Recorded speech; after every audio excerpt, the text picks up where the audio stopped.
In this video, we are going to fix the 0x8024a11a error Windows update. So without any further ado, let's dive in quickly to the process. So the first solution that you can do is that you need to run the troubleshooter for Windows update. How we can do that at day start, make a right click, scroll up and click on settings.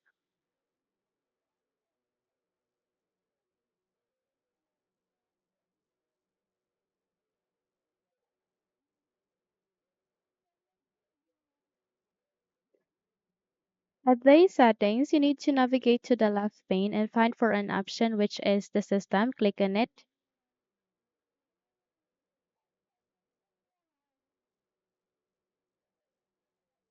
Once you have to open the system settings, you need to scroll down here on the list and find for troubleshoot.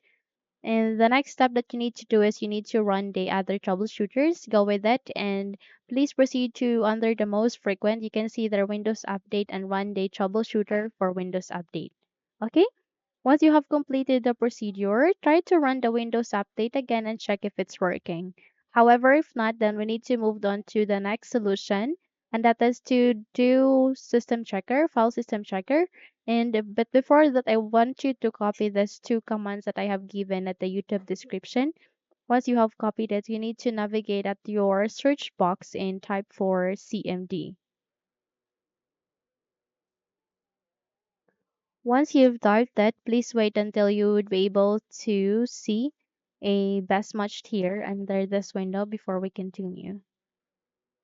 So once you've seen it, please navigate here at the right pane and go with the Run as Administrator. So wait until you can see that option.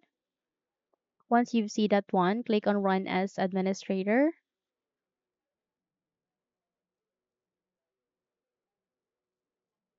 And here in this window, you need to paste the two commands one by one.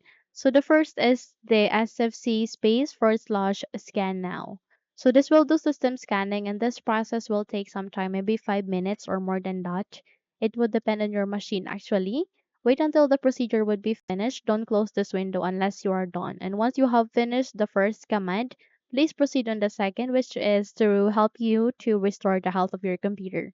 So by that, you need to paste it here as well. And then once you have completed all of the procedure, you need to run the Windows Update again and check if it's working.